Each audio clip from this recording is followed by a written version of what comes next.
Voilà, je vous ai fait une petite dégustation de Saint-Nectaire. Là, vous aurez un laitier et ici, vous aurez un Saint-Nectaire fermier. Vous commencez par... Je commencerai par le laitier parce qu'il va être légèrement plus doux. Ouais.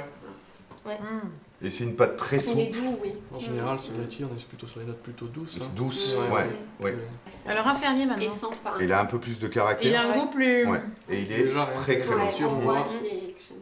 Il a un goût de... un peu de noisette, surtout la croûte. Là, on est en plein dans le terroir. Ah oui. Ouais. En tout cas, ça donne envie d'aller voir comment il est fait.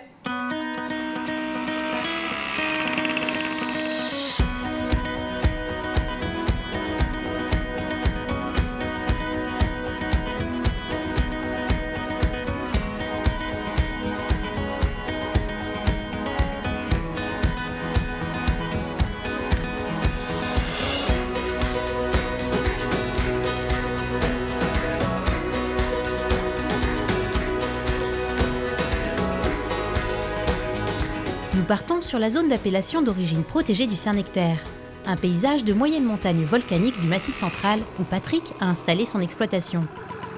Bonjour Patrick. Vous avez Bonjour. besoin d'aide ? Ouais, non, ça va aller.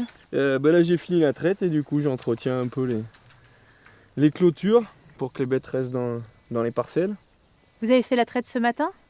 Bah oui, je suis producteur de lait qui fait du Saint-Nectaire, donc il faut les traire matin et soir. D'accord, vous faites du lait pour le Saint-Nectaire. Voilà, oui, moi je transforme pas le lait en Saint-Nectaire, mais je livre du lait qui va dans des laiteries et qui fait du Saint-Nectaire. Alors Saint-Nectaire, est-ce que ça vient du village de Saint-Nectaire ou d'ailleurs, c'est quoi ? Bah non, alors ici on n'est pas à côté de Saint-Nectaire, mais on est sur une zone alors qui fait le nord du Cantal et une partie sud-ouest du Puy-de-Dôme. Bah, ici on est dans le Césalier, mais il y a aussi le Mont d'Or, le Sancy qui sont sur la zone et où on fait du lait qui sert à fabriquer le Saint-Nectaire. C'est grand alors ? C'est une petite zone si on compare à d'autres zones AOP, mais c'est une zone très riche, très variée.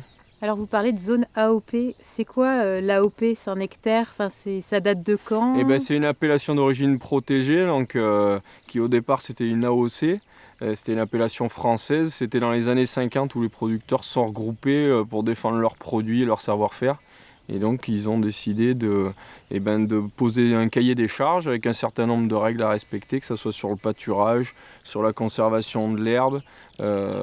Et ces règles qui font que finalement à la fin on a un bon produit qui est assez régulier et qui est apprécié des consommateurs. Par exemple, vous dites des règlements sur le pâturage. En exemple, vous avez quoi comme... Disons que les vaches elles doivent passer environ 6 mois où elles sortent et elles vont manger de l'herbe dehors, à se promener et à pâturer. C'est une des conditions pour un bon Saint-Nectaire. Voilà, oui, c'est une des conditions. Alors il y en a d'autres, mais c'en est une et qui est très caractéristique de notre zone. Vous êtes bien justement ici, vous aimez votre travail, votre cadre ? Bah oui, comme vous voyez, il y a quand même beaucoup de choses, c'est très varié. Bon, il faut traire matin et soir, tous les jours, toute l'année. Mais après, on est beaucoup dehors, on a une belle vue, un beau paysage. Il y a des belles prairies aussi. Voilà, bah oui, il y a des belles prairies. Alors elles sont très variées parce que c'est vrai qu'on a une petite zone, mais finalement on a une grande diversité. Donc on a des prairies de moyenne montagne, on va dire, et puis des prairies après de montagne qui ont une flore très diversifiée. Mais donc si vous voulez en savoir plus, vous pouvez aller voir Pierre-Marie Lehenaf qui est sur la zone, qui pourra vous donner un peu plus de précision sur les prairies. Lui, c'est le spécialiste en prairie. Voilà, c'est le spécialiste. Très bien, écoutez, je suis vos conseils et puis je vous dis bon courage pour la clôture. Et merci. À bientôt. Bonne continuation. Merci.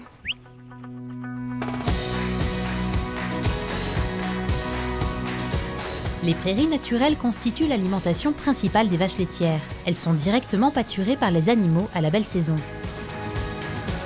Ces prairies permettent aussi de faire des stocks, en général sous forme de foin qui alimentera les vaches pendant l'hiver. Bonjour Pierre-Marie. Bonjour. Alors il paraît que vous vous y connaissez en prairie. Bah oui, c'est mon métier. D'accord, et vous êtes en train de faire quoi ? Alors, du coup, là, je fais un inventaire des prairies en zone AOP Saint-Nectaire. L'objectif pour nous, c'est d'être en mesure en fait, de faire une typologie des prairies et de montrer aux éleveurs de la zone AOP Saint-Nectaire toute cette richesse qu'il y a chez eux.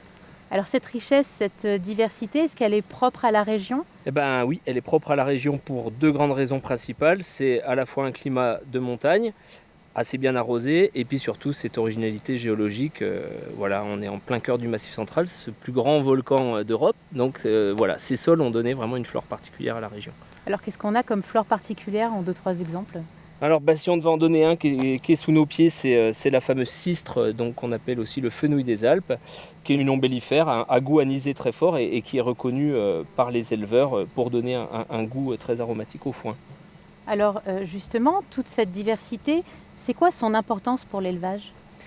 Il y a une importance, elle est à plusieurs niveaux. On va dire que quand on est producteur d'un fromage comme le Saint-Nectaire, la première idée qu'on a en tête, c'est les plus-values organoleptiques pour le produit. Mais après, c'est aussi des prairies qui sont importantes pour la santé du troupeau. Voilà, les éleveurs disent souvent que ce type de parcelles sont de véritables pharmacies à ciel ouvert. Et c'est vrai que voilà, c'est reconnu de longue date qu'on a dans ces prairies des espèces intéressantes pour la santé des animaux. Alors, est-ce que là, cette prairie, elle va servir à nourrir des vaches laitières?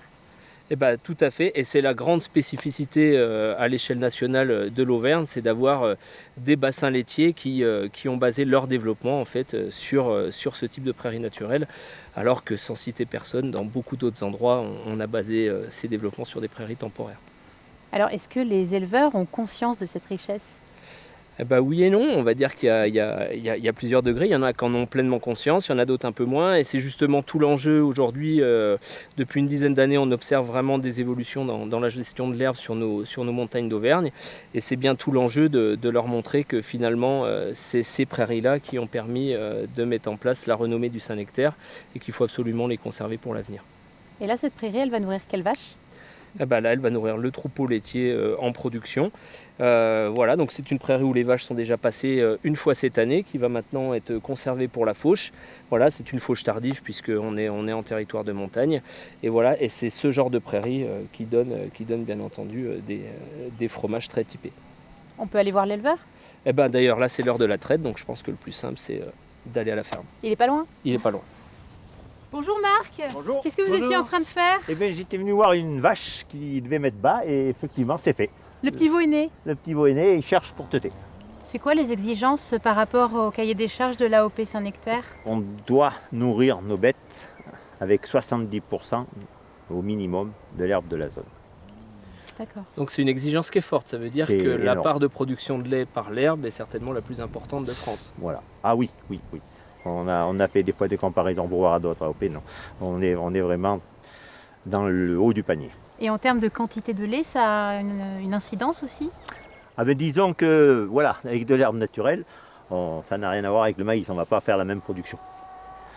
Mais ça, c'est un choix qu'on s'est fait, on a écrit un cahier des charges strict comme ça, justement pour faire voir qu'on n'est pas des productivistes, qu'on est là pour faire un produit de qualité. Et votre lait, il part où ensuite? Le matin, on fait de la fabrication du Saint-Nectaire fermier, et le soir, pour avoir une qualité de vie à peu près correcte, on met dans le tank, il est refroidi à 4 degrés, et le lendemain matin, c'est le laitier qui vient le chercher. C'est un camion qui fait tout un tour? C'est un camion, oui, qui fait une tournée, qui ramasse le lait dans toutes les fermes, qui font pas... Parce qu'il y a des fermes qui font que du Saint-Nectaire fermier, alors bon, eux, on ne leur récolte pas de lait. Mais on est plusieurs à faire comme ça, c'est-à-dire à essayer de se garder un peu de qualité de vie, parce que c'est vrai que, il faut comprendre une chose, c'est quand même une grosse contrainte et c'est quand même beaucoup de travail de Saint-Nectaire fermier. Et là, le prochain camion, il passe demain matin? Demain matin, oui. À quelle heure? Il passe entre 6h et 7h les matins. Il faut être matinal. Voilà.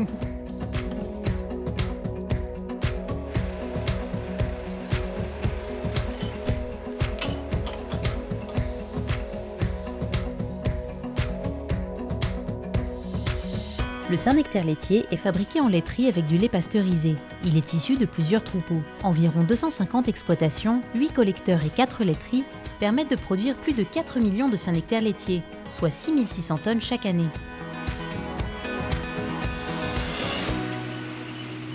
Alors Patrice Viella, est-ce que c'est tous les jours que vous récupérez du lait à la laiterie? Oui, tout à fait, 7 jours sur 7. Et vous en faites quoi? On transforme le lait en Saint-Nectaire laitier.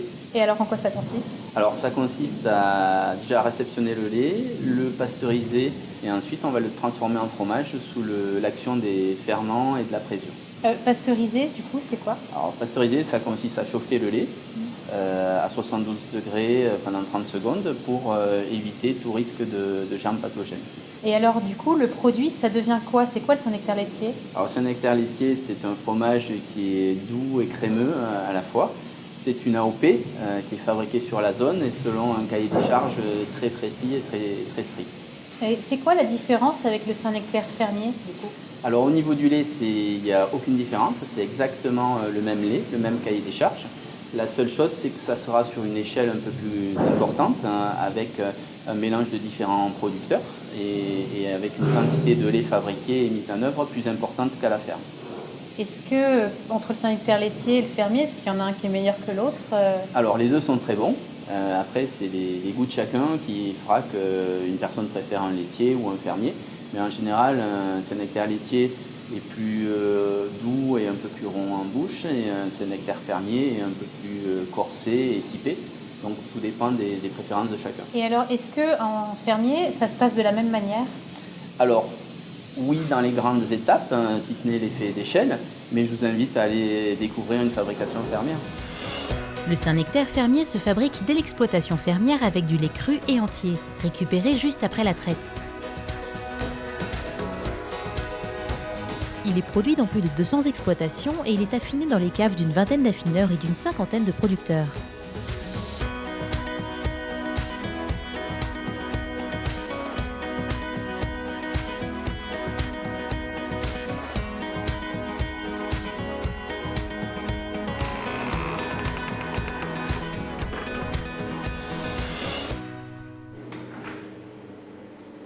Bonjour Amélie, je suis en retard?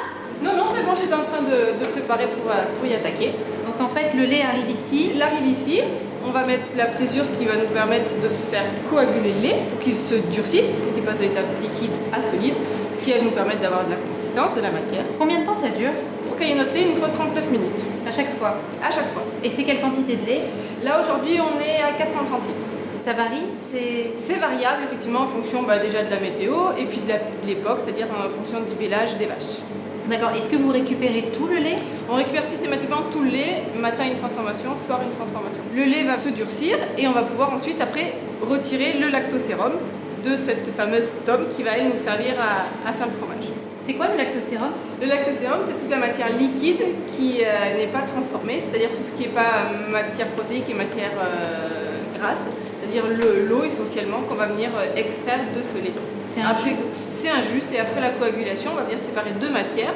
De la matière liquide qui est essentiellement de l'eau, qu'on appelle le lactosérum, avec bien sûr des restes de matière protéique et matière grasse, et donc notre fameuse tome qui va être transformée en fromage. Alors, c'est récupéré et ça devient quoi? Et bien alors ce lactosérum va être récupéré par un autre circuit dissocié du lait qui va être acheminé dans notre tank pour être refroidi avec les mêmes conditions d'hygiène que du lait finalement, pour être envoyé dans une usine, collecté par un laitier tous les 2 jours et qui va être transformé essentiellement en poudre ou en crème. Et qui s'occupe de collecter le lactosérum? C'est une entreprise spécialisée ou qu'est-ce que c'est? C'est un collectif lié aux producteurs et ça s'appelle Lactoservice. D'accord, donc c'est un collectif, c'est tout le monde y gagne normalement. Tout le monde est gagnant, tout le monde permet de valoriser au maximum toute la matière, y compris ce lactosérum, puisqu'il reste de la matière grasse et de la matière protéique qui peuvent être valorisées. C'est quoi l'étape suivante? C'est le moulage des fromages pour les mettre dans les moules à saphir. D'accord, et ensuite vous êtes en train de faire quoi? Ensuite on est en train de marquer les fromages avec des étiquettes qui permettent d'identifier chaque fromage et où il a été fabriqué. C'est important aussi bien pour la traçabilité et en cas de problème sanitaire, ou tout simplement pour connaître l'origine et être sûr qu'il n'y ait pas eu de contrefaçon. Ah, ça arrive? Ça peut arriver qu'il y ait effectivement des fromages qui se prétendent Saint-Nectaire et qui n'ont pas l'agrément. D'accord, et l'étiquette elle devient quoi? Elle est dans la croûte? Elle est dans la croûte, tout à fait. Ça peut se manger, c'est de la caséine, donc il n'y a pas de souci de ce côté. D'accord, et ensuite quand vous avez terminé cette partie-là, qu'est-ce que vous faites? On vient les saler, les plier bien sûr et les mettre sous la presse pendant environ 2 heures. Ensuite, après, on les met en chambre froide et ils vont y rester jusqu'à 7 jours. Vous les affinez au Saint-Nectaire? Non, on fait appel à un prestataire qui va nous les affiner pour nous. D'accord, donc ils partent tous? Ils partent tous de chez nous jusqu'à une cave d'affinage.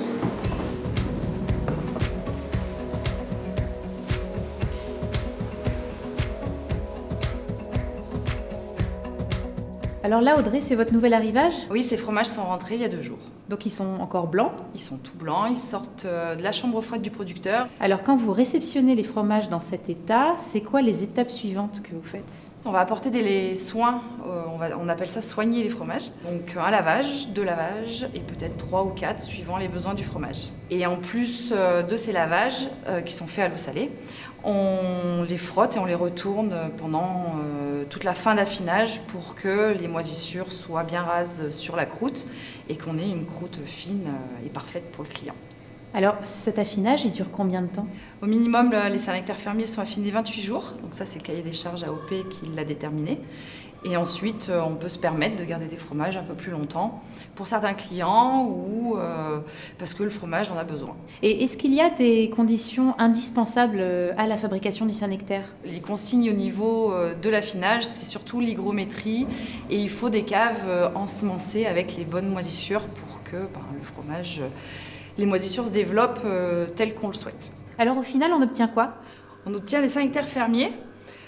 Donc là, ils ont eu 28 jours, date à laquelle ils peuvent être commercialisés chez nos clients. Là, on est dans des caves qui ont été construites.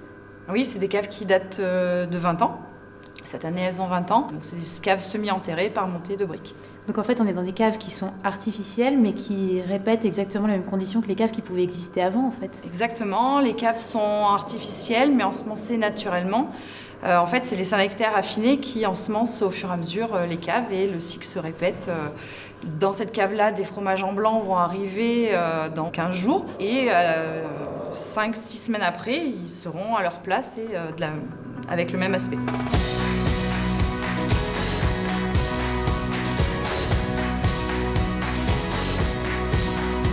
« 7100 tonnes de Saint-Nectaire fermier sont produits chaque année, dont 80% proviennent des affineurs spécialisés.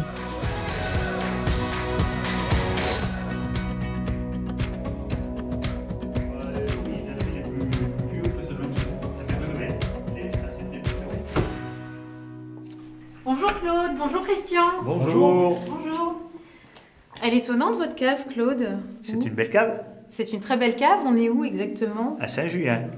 Les caves de Saint-Julien. Oui. Et elles ont toujours été utilisées pour le Saint-Nectaire ou... Non, par le passé, pour le vin.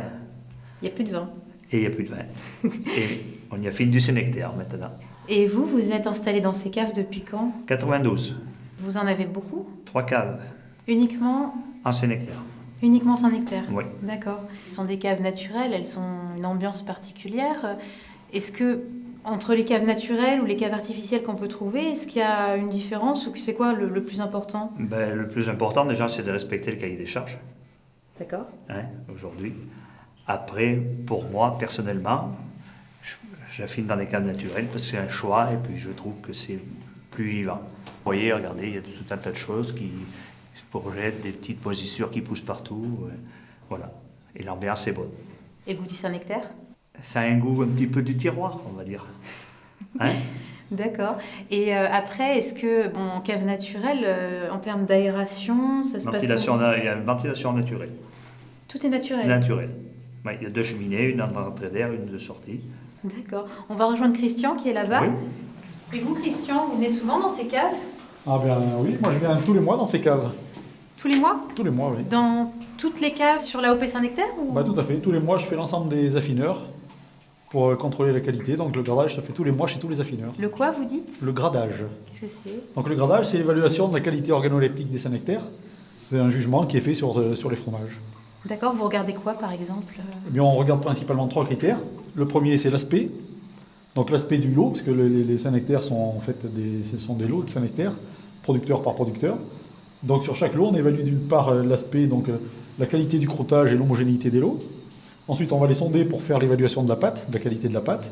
Et après, on va les goûter pour voir le goût. D'accord, donc aspect, pâte et goût. C'est les 3 critères qu'on retrouve toujours en Saint-Nectaire. D'accord. Et cette tournée que vous faites tout le temps, vous la faites tout seul? Moi, je la fais tout seul, mais dans chaque cave, je suis accompagné par le responsable de cave. C'est-à-dire que c'est un jugement qui se fait toujours en binôme avec le responsable de cave. Et on a aussi des jurys de dégustation, des commissions de dégustation qui permettent de juger les fromages dans un autre contexte. C'est quoi ces commissions? Un jury de professionnels vient juger les Saint-Nectaire. Donc ce sont des gens de la filière qui sont formés et entraînés pour le jugement organoleptique du fromage et qui viennent juger une dizaine de fromages à chaque fois. Donc on a à peu près une trentaine de commissions qui se réunissent sur l'année. Et les juges viennent noter le fromage sur ces mêmes critères que sont l'aspect, la pâte et le goût. D'accord, donc c'est complètement anonyme, ils goûtent et ils donnent des notes. Tout à fait, c'est complètement anonyme. Et alors ça sert à quoi tout ce et le contrôle qualité et les notes finalement, vous en faites quoi? Eh bien, le gradage, ça permet au producteur d'avoir le retour sur la qualité de ses produits chaque mois, puisqu'on lui envoie le compte rendu de ce que l'on fait. Donc ça lui permet d'évaluer la qualité de ses produits, d'éventuellement améliorer celle-ci ou faire appel à des techniciens comme nous pour améliorer la qualité. Et en commission de dégustation, là, on surveille surtout la conformité du produit par rapport au cahier des charges. Donc si le produit est conforme, c'est très bien. S'il est très bon, c'est encore mieux. Et par contre, si les fromages sont de mauvaise qualité et ne sont pas conformes, il y a toute une procédure qui peut aller jusqu'à la suspension de l'appellation. Mais avant la suspension, j'imagine quand même il y a quelques étapes et il y a aussi peut-être un accompagnement, quelque chose Oui, il y a de nombreuses étapes parce qu'il y a plusieurs prélèvements. Il faut qu'il y ait 4 ou 5 prélèvements non conformes et à chaque fois, le producteur peut faire appel au technicien de son choix pour améliorer cette qualité. Donc généralement, on n'en arrive pas à cette fin-là. D'une façon générale, la qualité s'améliore avant d'en arriver à la suspension de l'appellation. Le but, c'est de faire toujours le meilleur Saint-Nectaire possible. Oui, c'est le but et c'est ce que recherchent les clients. Et il vous reste quoi à faire là? Eh bien là, il nous reste encore 2 lots à évaluer. Donc on va reprendre ça avec Claude. D'accord. Eh bien oui. Bah écoutez, je vais vous laisser continuer. Très bien. Puis je vous dis bon courage. Merci. Merci. À plus tard. À plus tard. Au total, sur la zone AOP, ce sont près de 900 exploitants répartis dans 450 exploitations qui produisent le Saint-Nectaire. Nous partons retrouver Patrice Chassard, producteur fermier affineur et vice-président de l'interprofession, et Lionel Gué, le maire de Besse et Sainte-Anastaise et président de la communauté de communes du massif du Sancy. Patrice Viala, l'actuel président de l'interprofession Saint-Nectaire, doit bientôt nous rejoindre. Bonjour Patrice, bonjour Lionel. Salut Aurore. Bonjour. Qu'est-ce que vous faisiez? On se rappelait les dernières foires qu'on avait, à laquelle on a participé à Brion.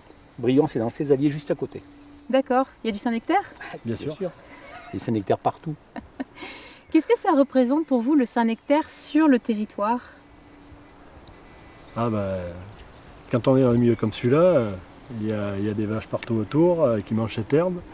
Donc pour nous, le Saint-Nectaire, là, c'est l'activité agricole, c'est ce qui permet une activité agricole sur ce territoire. C'est un des marqueurs essentiels. Le Saint-Nectaire, c'est à la fois un produit très contemporain, mais c'est aussi toute une histoire. C'est-à-dire qu'en gros, on a toujours vécu avec, de génération en génération. Ça a façonné les territoires que vous voyez, puisque les prés, les prairies, mais également les tempéraments. Les gens qui ont vécu sur ce territoire, ils ont été marqués, quoi. La sélection naturelle, elle a été faite autour du Saint-Nectaire, de la capacité à vivre dans les montagnes, dans des conditions difficiles. Et c'est vrai que le Saint-Nectaire, c'est un vrai marqueur de notre territoire. C'est l'identité du massif du Sancy, c'est l'identité de la zone. Saint-Nectaire, c'est quand même quelque chose de très très proche de l'image qu'on veut véhiculer sur ce territoire, qui est la pleine nature et la naturalité. Dès qu'il y a un Saint-Nectaire, c'est lié à la convivialité. Et on peut voir même les gens qui viennent de l'extérieur, ils viennent, ils en rapportent. Les gens de la région, même de la ville de Clermont, quand ils partent à l'extérieur, ce qu'ils emmènent, c'est un Saint-Nectaire. Donc c'est un peu l'emblème de cette montagne et de ce massif. C'est le produit du territoire. Voilà. Si on part d'ici avec quelque chose, c'est un Saint-Nectaire. Le Saint-Nectaire, il est l'emblème de tout ce que vous voyez autour. C'est un peu de tout ça. Et il y a des composés spécifiques liés à cette herbe que vous voyez là. Et ça, on ne trouve nulle part ailleurs, en France, mais dans le monde. Salut. Salut, bonjour tous les trois. Comment vas-tu? Ça va bien? C'est pas la bise. Oh, mais t'as amené des bons produits. Eh oui, on va faire une bonne dégustation. Non. Si. Tout de suite? Oui, j'ai amené un fermier et un laitier, bien sûr. Ah. Donc, Justement, on parlait de Saint-Nectaire. Ouais. Je voulais savoir, vous, le Saint-Nectaire, ça se traduit comment sur le territoire en termes de dynamique? c'est une forte dynamique, très importante pour le territoire. C'est plus de 2000 emplois directs et au moins autant d'emplois indirects. Donc c'est très très dynamique et très important pour la région. Alors j'imagine que justement il faut aussi assurer la pérennité de ce goût qui est unique, de cette qualité. Comment vous travaillez ensemble pour assurer cette qualité? Nous on cherche déjà à aider des jeunes qui arrivent de l'extérieur. Il va falloir qu'on trouve des solutions, c'est notre plan pour l'avenir, pour amortir le coût d'entrée sur la zone, parce qu'acheter une ferme c'est pas simple pour quelqu'un qui n'a pas les moyens. Et notre avenir il passe par l'accueil des gens extérieurs. Donc c'est des solutions qu'il faut absolument qu'on mette en place. Et puis ce qu'il faut dire, c'est que le Saint-Nectaire, c'est la 3e AOP française en termes de volume, sur un territoire qui est très très concentré. Donc le foncier, l'histoire du foncier est très très important. C'est 1800 km² de foncier et c'est très petit pour la taille de cette AOP. En tout cas, l'un des principaux moyens justement pour assurer cette force, cette qualité, cette pérennité, c'est vraiment une filière soudée en fait. Soudée et solidaire. Oui. Dans toute réussite d'une appellation, la clé numéro 1, c'est le collectif.